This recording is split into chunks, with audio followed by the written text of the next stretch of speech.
রোজ কিয়ামতের ময়দানে নাকি সবার মুখে একটাই রব থাকবে, ইয়ানপসি ইয়ানপসি।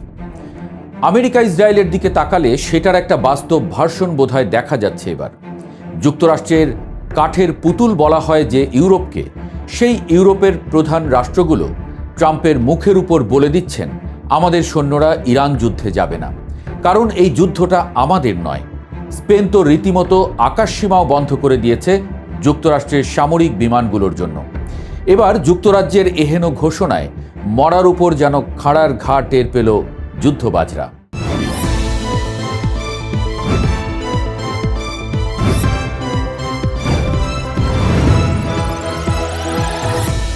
যুদ্ধের মাঠে চরম নাকানি চুবানি খাচ্ছে মার্কিন পক্ষ। খোদ পশ্চিমা মিডিয়াতেই উঠে আসছে তাদের করুণ পরিণতির চিত্র।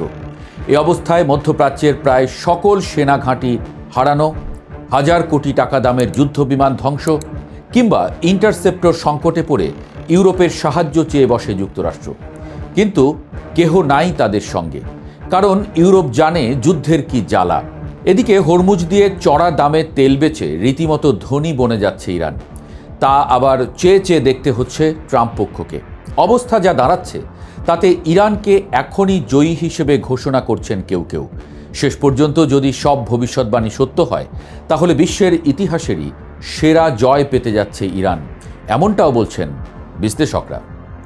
বিশেষ করে ব্রিটিশ প্রধানমন্ত্রী কিয়ার স্টারমারের সাম্প্রতিক ঘোষণা ওয়াশিংটনের কপালে চিন্তার ভাঁজ আরও গভীর করে দিয়েছে।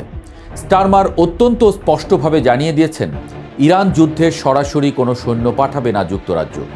দীর্ঘদিনের মিত্র হিসেবে পরিচিত লন্ডনের এই অনড় অবস্থান ওয়াশিংটন তেল আবিবের অক্ষের জন্য এক বড় ধাক্কা। স্টারমার যখন সাংবাদিকদের সামনে দাঁড়িয়ে বলেন এটি আমাদের যুদ্ধ নয় এবং আমরা এতে জড়িয়ে পড়ব না, তখন আসলে তিনি ইউরোপের বৃহত্তর জনমতেরই প্রতিফলন ঘটিয়েছেন। যদিও ব্রিটিশ নাগরিক এবং মিত্রদের স্বার্থ রক্ষায় প্রতিরক্ষামূলক পদক্ষেপের কথা তিনি উল্লেখ করেছেন এবং হরমুজ প্রণালী সচল রাখার অঙ্গীকার করেছেন, কিন্তু কোনোভাবেই এই সরাসরি যুদ্ধে পা না দেওয়ার সিদ্ধান্তটি যুদ্ধের গতিপথ বদলে দিতে পারে। যুক্তরাজ্যের এই কৌশলগত অবস্থানের পাশাপাশি স্পেনের পদক্ষেপ যুক্তরাষ্ট্রকে বেশ বিব্রতকর অবস্থায় ফেলেছে। স্পেনের প্রতিরক্ষা মন্ত্রী মার্গারিতা রোব্লেস সাফ জানিয়ে দিয়েছেন ইরানে হামলার জন্য যুক্তরাষ্ট্রের কোনো সামরিক বিমান স্পেনের আকাশসীমা ব্যবহার করতে পারবে না। স্পেনের প্রধানমন্ত্রী পেদ্রো সানচেজ শুরু থেকেই এই অভিযানের সমালোচনা করে আসছিলেন। এখন যখন স্প্যানিশ ঘাঁটি বা আকাশপথ ব্যবহারের পথ বন্ধ হয়ে গেল, তখন মার্কিন বাহিনীকে মধ্যপ্রাচ্যে পৌঁছতে অনেক লম্বা এবং ঝুঁকিপূর্ণ পথ পাড়ি দিতে হচ্ছে। এর ফলে জ্বালানি খরচ যেমন বাড়ছে, তেমনি আক্রমণের গতি ও কার্যকারিতাও মারাত্মকভাবে ব্যাহত হচ্ছে। মিত্রদের এমন পিঠটান দেওয়া দেখে বিশ্বজুড়ে প্রশ্ন একই, এমন একা কবে হয়েছিল যুক্তরাষ্ট্র? যুদ্ধের ময়দানে যুক্তরাষ্ট্রের সক্ষমতার উপর সবচেয়ে বড় আঘাতটি এসেছে সৌদি আরবে। প্রিন্স সুলতান বিমান ঘাঁটিতে ইরানের নিখুঁত ক্ষেপণাস্ত্র হামলায় মার্কিন বিমান বাহিনীর গর্ব E-3 সেন্ট্রি রাডার বিমান ধ্বংস হওয়ার ঘটনাটি যুদ্ধের ইতিহাসে এক মাইল ফলক হয়ে থাকবে। সিএনএনের বিশদ বিশ্লেষণে উঠে এসেছে সেই করুণ দৃশ্য, যেখানে কয়েকশো কোটি ডলার মূল্যের বিমানের ধ্বংসাবশেষ ছড়িয়ে ছিটিয়ে আছে মরুভূমির বুকে। এই বিশেষ AWACS বা আকাশপথের আগাম সতর্কতা ব্যবস্থা ধ্বংস হওয়ার অর্থ হল মধ্যপ্রাচ্যের বিশাল আকাশে এখন যুক্তরাষ্ট্রের চোখ অনেকটাই অন্ধ। শত্রু বিমান বা ক্ষেপণাস্ত্র শনাক্ত করার ক্ষমতা কমে যাওয়ায় মার্কিন যুদ্ধ বিমানগুলো এখন আগের চেয়ে অনেক বেশি অনিরাপদ। সামরিক বিশ্লেষক সেড্রিক লেইটনের মতে এটি কেবল একটি বিমান ধ্বংস হওয়া নয়, পাশাপাশি এটি সমগ্র মার্কিন প্রতিরক্ষা এবং নজরদারি ব্যবস্থার এক বিশাল সংকটের শুরু। এদিকে ইরান এবং তার প্রক্সি বাহিনীর সাঁড়াশি আক্রমণে মধ্যপ্রাচ্যের মার্কিন ঘাঁটিগুলোর অবস্থাও শোচনীয়। সংযুক্ত আরব আমিরাত এবং বাহরাইনের আকাশ প্রতিরক্ষা ব্যবস্থা এখন প্রায় অচল হওয়ার পথে। গত 24 ঘন্টায় সংযুক্ত আরব আমিরাতকে 38টি ক্ষেপণাস্ত্র এবং ড্রোন প্রতিহত করতে হয়েছে। পরিসংখ্যান বলছে যুদ্ধ শুরু হওয়ার পর থেকে আমিরাত এবং বাহরাইন সম্মিলিতভাবে হাজার হাজার ড্রোন ও ক্ষেপণাস্ত্র ভূপাতিত করেছে। কিন্তু প্রশ্ন উঠেছে, এই ব্যয়বহুল ইন্টারসেপ্টর ক্ষেপণাস্ত্র আর কতদিন তাদের ভাণ্ডারে থাকবে? ইরানের স্বল্প মূল্যের ড্রোন ধ্বংস করতে এক একটি ইন্টারসেপ্টরের পেছনে লাখ লাখ ডলার খরচ করতে হচ্ছে। আমিরাতের প্রতিরক্ষা মন্ত্রণালয়ের তথ্য মতে হামলায় ইতোমধ্যে বেসামরিক হতাহতের সংখ্যা বাড়ছে। যা জনমনে প্রচণ্ড অস্থিরতা তৈরি করেছে। আকাশ প্রতিরক্ষার এই সংকট কেবল সরঞ্জামের অভাব নয়, সাথে মার্কিন এবং ইসরায়েলি প্রতিরক্ষা কৌশলের এক বিরাট ব্যর্থতা হিসেবে দেখা দিচ্ছে। মার্কিন প্রেসিডেন্ট ডোনাল্ড ট্রাম্প যখন ইরানকে একের পর এক হুমকি দিচ্ছেন, তখন বিশ্লেষকরা একে দেখছেন তার চরম হতাশার বহিঃপ্রকাশ হিসেবে। ট্রাম্প সামাজিক যোগাযোগ মাধ্যমে ঘোষণা করেছেন যে ইরান যদি হরমুজ প্রণালী খুলে না দেয় এবং চুক্তিতে রাজি না হয়, তবে তাদের বেসামরিক বিদ্যুৎ কেন্দ্র, তেলকূপ এবং গুরুত্বপূর্ণ খার্গ দ্বীপ ধ্বংস করে দেওয়া হবে। কিন্তু ট্রাম্পের এই হুঙ্কার কেবল কথার কথা বলেই মনে করছেন অনেকে, কারণ খার্গ দ্বীপের মতো সুরক্ষিত স্থানে সামরিক অভিযান চালানো হবে যুক্তরাষ্ট্রের জন্য এক আত্মঘাতী মিশন। সমর বিশেষজ্ঞরা সতর্ক করেছেন যে এখানে স্থল অভিযান চালাতে গেলে হাজার হাজার মার্কিন সেনার লাশ দেশে ফিরবে। ইরানের 90% তেল রপ্তানি হয় এই দ্বীপ থেকে, আর তেহরান একে রক্ষার জন্য তাদের সর্বোচ্চ শক্তি নিয়োগ করে রেখেছে। ট্রাম্পের সুন্দর থাকা শেষ করার হুমকি বাস্তবে রূপদান করা এখন ওয়াশিংটনের জন্য প্রায় অসম্ভব এক চ্যালেঞ্জ। ইসরায়েলের ভেতরকার পরিস্থিতিও খুব একটা সুবিধাজনক নয়। হাইফার বাজান তেল শোধনাগারে ইরানের ক্ষেপণাস্ত্র হামলার পর যে ভয়াবহ অগ্নিকাণ্ড ঘটেছে, তা ইসরায়েলি অর্থনীতির মেরুদণ্ড কাঁপিয়ে দিয়েছে। একের পর এক সামরিক স্থাপনায় ইরানের প্রক্সি বাহিনীর হামলা ইসরায়েলের তথাকথিত আয়রন ডোম বা প্রতিরক্ষা ব্যবস্থার সীমাবদ্ধতাগুলো আঙুল দিয়ে দেখিয়ে দিচ্ছে।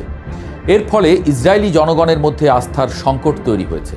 তারা দেখছে যে কেবল সামরিক শক্তি দিয়ে ইরানকে দমানো সম্ভব হচ্ছে না। ইরানের পক্ষ থেকে ইসমাইল বাগাই সাফ জানিয়ে দিয়েছেন, তারা ওয়াশিংটনের দেওয়া 15 দফা প্রস্তাবকে অযৌক্তিক মনে করে এবং কোনো সরাসরি আলোচনায় তারা বসবে না। তেহরানের এই স্পষ্ট এবং অনমনীয় অবস্থান যুক্তরাষ্ট্রকে কূটনৈতিকভাবেও কোণঠাসা করে ফেলেছে। নিজের ঘরের আগুনে যখন ট্রাম্পের আসন টলমল, তখন ইরানের প্রেসিডেন্ট মাসুদ পেজেশকিয়ান তাকে এক হাত নিতে ছাড়েননি।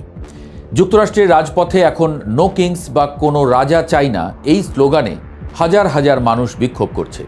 মার্কিন সমাজ এখন তাদের সরকারের ইসরায়েলপন্থী নীতি আর মধ্যপ্রাচ্যে অর্থ অপচয়ের বিরুদ্ধে ক্ষুব্ধ। পেজেশকিয়ান এই বিষয়টিকে সামনে এনে ট্রাম্পকে পরামর্শ দিয়েছেন নিজের অভ্যন্তরীণ অস্থিরতার দিকে নজর দিতে। ট্রাম্পের বিরুদ্ধে মার্কিন জনগণের এই ক্রমবর্ধমান ক্ষোভ তাকে আগামী দিনগুলোতে আরও দুর্বল করে তুলবে। ওদিকে ট্রাম্প রাগঢাক না রেখেই স্বীকার করেছেন যে তিনি ইরানের তেল দখল করতে চান। ভেনেজুয়েলার মতো ইরানের তেল সম্পদকেও তিনি মার্কিন নিয়ন্ত্রণে নিতে মরিয়া। কিন্তু এই সাম্রাজ্যবাদী উচ্চাকাঙ্ক্ষা বিশ্ববাজারে তেলের দামকে আকাশচুম্বী করে তুলেছে, যার নেতিবাচক প্রভাব খোদ আমেরিকার অর্থনীতিতেই পড়ছে। আন্তর্জাতিক তেল বাজারে অস্থিরতা এখন তুঙ্গে।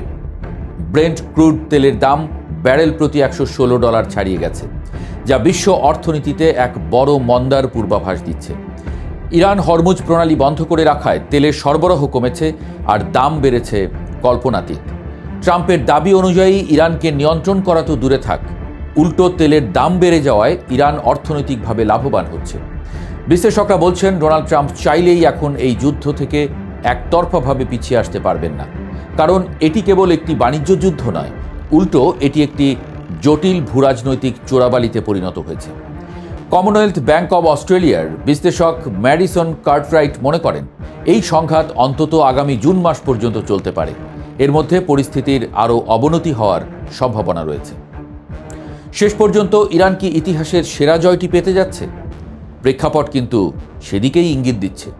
ইউরোপীয় মিত্রদের অসহযোগিতা, অভ্যন্তরীণ বিক্ষোভ, সামরিক সরঞ্জাম ধ্বংস হওয়া এবং তেলের বাজারের নিয়ন্ত্রণ হারানো, সব মিলিয়ে যুক্তরাষ্ট্র এক ঐতিহাসিক সংকটের মুখোমুখি।